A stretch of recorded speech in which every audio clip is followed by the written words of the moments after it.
is the proprietor of Ink Zine Distro. She's currently planning this year's Phoenix Zine Fest. It's Charissa Lucille, everybody!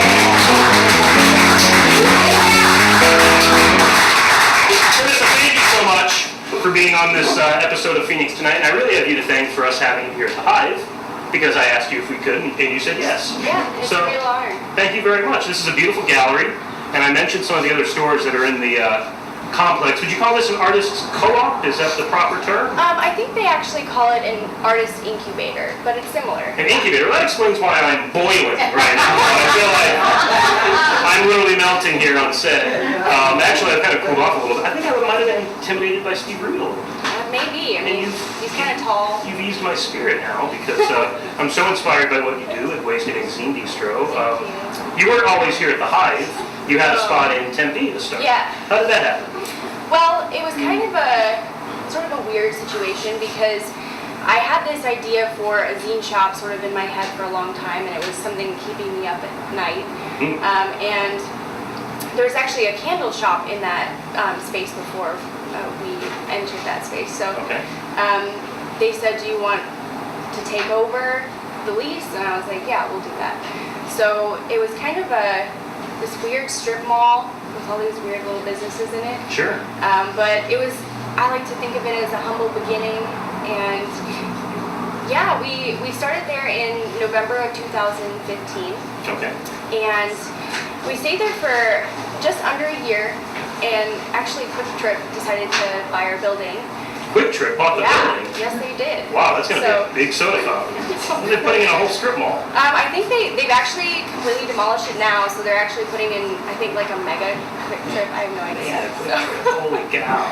Yeah, but we happily moved here in December of 2016. So we've been here. So you didn't miss a beat, really? No, we packed up and we just found a better and spot down here in Phoenix, and we love it just because of all the artistic feelings, and everyone is just so positive and happy here. Sure. We're very happy to be here. We're saying zines, like everybody knows what that is. For the folks on YouTube or here in the audience that don't know what a zine is, how would you describe or define a zine? Sure. Well, I feel like I do this every day, but basically the word, here's the definition. But the word zine is actually an abbreviation for the word magazine. So sometimes people say zine or other things, and it's just a shortened version of the word magazine. Sure. So if you were to put apostrophe Z-I-N-E, that would help people probably. Yeah, definitely. So basically a zine is anything that is sort of self-published by people from anywhere about any topic. So there's a lot of freedom. So when you're publishing a book or you're pitching it to a publisher, you have to wait and you have to pay and you have to do all these things that can really bog an artist down or a writer. Sure. So zines are a way to sort of counteract that and do it yourself, sort of DIY style, and to get your stuff out there in a more immediate way. So that's kind of like what Steve and I were just talking about, where he said, you take a dream, you take the bull by the horns, and you just do it. A zine is kind of the embodiment of that, where you want to get a story or a comic book out there, you just self-publish it yourself. Yeah, there's no rules. I mean, you don't have to wait. You're the editor, you're the publisher, and you can just sort of run with it. You can do an individual title, you can do a series, you can do a small print of 20, you can do 500. There's really not a whole lot of limitations, and that's why I was so drawn to it as a medium. Sure, and there aren't a lot of zine shops around, really. I think you're the only one in the valley. Yeah, definitely. Which is surprising, because the scene here is large and it's diverse, and it's just sort of scattered. It was scattered. So, the goal of the shop was to just bring everyone together and give them a centralized hub where they could not only sell their items and buy other zines, but just have, resources. Sure. We do a lot of workshops, and we talk about, you can print stuff here, you can sell it here, here's other distros, here's other festivals. So I like to think of it as a resource hub as well. Oh, that's very cool. Do you think of another zine shop opened, would that be the Burger King to your McDonald's, or would you embrace the camaraderie? I'm saying there's a bit of competition there, and I would imagine you're a struggling little shop. But yeah, I mean, we're definitely sitting happy, and we love being at the Hive. And there's other places in the valley that sell zines. You can sort of find them in different bookstores in Phoenix and in Tucson and Flagstaff and things like that. But I don't think that would necessarily be a bad thing, because that would just mean that it's working. Like boosting the economy around zines and promoting it as a valid art form. That would mean that it's working. That's absolutely true. Demand, so. I've often thought about that as far as like when you think of the American sandwich, you think of a hamburger.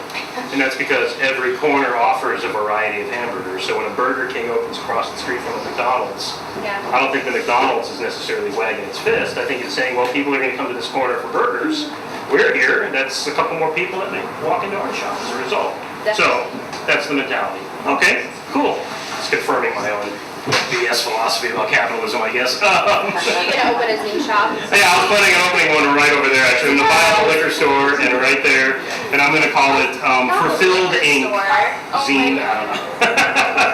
Where did that ink from? Because I love the abbreviation WIZD. Yeah. Wasted Ink Zine Distro. I love your logo. I love the branding of the store. Well, where did that come from? We went back and forth, and we tried to come up with something catchy, and it kind of just, I kept coming back to this thing. A lot of people said to me, oh, it's just a waste of time, it's a waste of ink, it's a waste of paper, like, what are zines, why don't you get published in a real magazine? That's sort of like, Sure. maybe they just don't know what it is yet. That's the talk of the man. Absolutely. So it was kind of like, I liked the name Wasted Ink, because that's where it lives. All the ink that people would say, oh, this isn't art, this isn't good, what is this, Sure. That's where it lives. So. And you are planning a second annual Zine Fest, a show, a Comic-Con if you will, but for zines exclusively. Definitely. What are the challenges and I guess some of the unexpected blessings maybe that come with planning a show like that? It's such a niche market. Is that how you say niche market? Yeah. What is it? It's not just one thing to have a shop, and there's got to be a whole show too. Do I come cosplayed as a staple? What is the cool zine thing? Stapler, okay. A long stapler that people can stick their paper in. You realize you have to do that now. Yeah, Okay. I think I just, yeah. Well, last year was really, really successful. We had 65 vendors come out from all different states. And a lot of the people that we had were actual Arizona creators, which was really important to us because they're here and they need an event that really supports them and shows off, their quality work. There's festivals all over the United States. In every city, it feels like they're popping up. But there wasn't a really good big festival here in Phoenix, so that was our goal. Now our second annual year, we have a really good team of myself and 6 other really, really passionate and talented people who are also involved in the zine scene. Cool. So I think some of the challenges is just getting the word out, because zines are still so new here in Phoenix that it's hard. They say, what's a zine? What is that? Like, what is it? Sure. Or you have like some older folks who say, oh, I used to collect that trash, and who cares anymore? Wow. The internet exists, like all this sort of like weird stuff. Yeah, that's actually, that's going to be a huge challenge. A zine is a blog on paper, when you think about it. Definitely. So has anybody ever approached you and said, oh, I've stopped zine making because I just blog now? Yeah, I have heard that, yeah. I remember I did this big, hold on a second. For the young lady born in 2002, a blog is when you take a Facebook post, but it's like that long. It's really, really long. Sometimes the pictures in I'm there. just kidding. But yeah, after this big presentation, someone's like, oh, well, why don't you write a blog? Right, I was like, right. no, like, there's something special about that tangible item. Absolutely. You can collect it. And when people go to Zine Fest and they shop around and they visit all the tables, every person's purchases look different because there's maybe a finite amount of those items there on each table. So it's very unique, it's very diverse, and it's all these different voices. And so that's kind of harder to find online sometimes. Yeah. What are some of the most unique zines you've seen come across your desk? I know they're coming in from all over the country, if not the world. They are, yeah. We definitely have some international zines that always kind of blow my mind. I'm like, this is from Australia? Wow. I don't know how they And I bet they just send them to you blind because they Sometimes, find yeah. there's a zine shop in America, in Phoenix, Arizona. I'm sending my stuff there just to see it on the shelf. Definitely. Wow. So what are some of the weirdest wackiest One stuff. of my favorites that we have in the shop right now is called Celebrity Hand Turkeys. And it's just a hand that's sort of outlined and then just funny, like Stephen Hawking's in there, Nicki Minaj. Oh, wow. It's completely off the wall, and we sell out of them all the time because they're just so like. The Peter Dinklage one that's just a thumb. Yeah. That one's definitely one of my favorites. And again, they come in all sorts of shapes, sizes, you know, whether they're pictures, poetry, personal zines, like all sorts of different stuff. So I think my favorite part about it is to sit in the shop and look at what zines don't exist yet. What don't I see? And that's sort of the answer. I've been thinking about doing one about my love of Little Debbie snack treats. Now, do you think that would be, have you seen that yet? No, I have not. Oh, okay. That would be perfect. I was thinking about an alphabetized, categorized list of Little Debbie snack treats. Of course, zebra cakes right there at the end.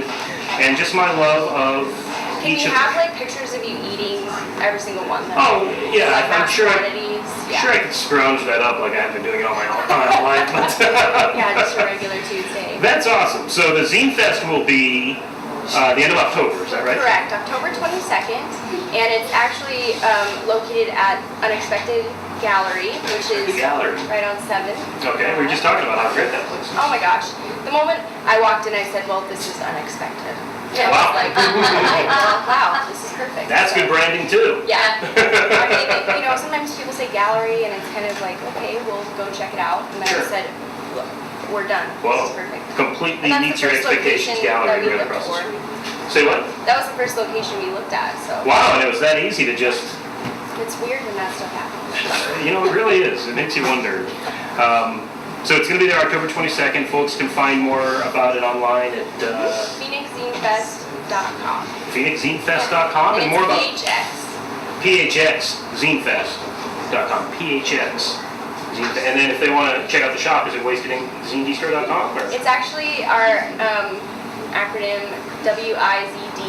WIZD-AZ.com. Oh, okay. Yeah. Very easy, very simple. So WIZD dash, how easy is this? WIZD-AZ.com. It'll appear here probably. And then PHXZinefest.com for if you want to inquire about vending or just coming and checking out the... Yeah, our vendors our registration is actually open until August 20th, so people still have some time. A little bit of time, depending Yeah. on when we post this. But if we post this after August 20th, you're out of luck. You're just going to have to come as a fan and put it on your to-do list for next I year. don't know, email us. Yeah. Look, I think you're doing the Lord's work. I remember as a kid walking around Mill Avenue, 16, 17 years old, longing to go in a place like, was it Blue Tuesday? Or, Yeah. And boy, what I was missing, right? But there would be zines like littered on the street there in Tempe at that time in the late 90s. And I took a few home. I still have them. They were the beginning of a zine collection that continues to this day, thanks to your store. So I appreciate you maintaining this passion in the Valley. I think it's very important. Thank you so much. It's definitely been a passion project, and I'm so happy to be here. Cool. All right, everybody. This is Charissa Lucille.